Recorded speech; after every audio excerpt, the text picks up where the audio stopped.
खरं म्हणजे मला अंबादास दानवे यांची किळस वाटते किवे. कारण अंबादास दानवे हे विधान परिषदेचे विरोधी पक्षनेते. त्यांना काम काय असतं तर त्यांनी राज्यातील जनतेला मोठ्या प्रमाणात न्याय दिला पाहिजे, त्यांची भूमिका असली पाहिजे, त्यांचे विचार मोठे असले पाहिजे. त्यांनी या ठिकाणी काय सांगितलं, माझ्यावर 70 गुन्हे दाखवलेले, अनेक गुन्हा दाखवले, म्हणजे तू गुन्हेगारी केली तुम्ही सिद्ध केलं ना. या ठिकाणी तुम्ही गुन्हेगारी केली. तुम्ही काँग्रेस प्रणित एखाद्या खासगी सावकाराला सपोर्ट करण्यासाठी या ठिकाणी येता, त्याच्या घरी येता.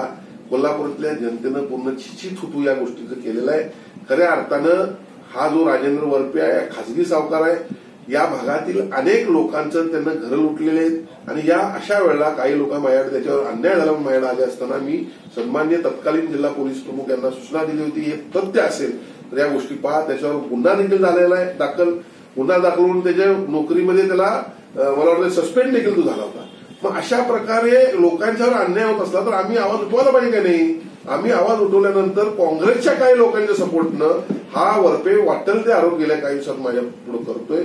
पण या कोल्हापूर जिल्ह्यातल्या शहरातील जनतेला माझ्याविषयी खात्री आहे. माझं उभं आयुष्य हे जनतेच्या चळवळीसाठी या ठिकाणचं गेलेलं आहे.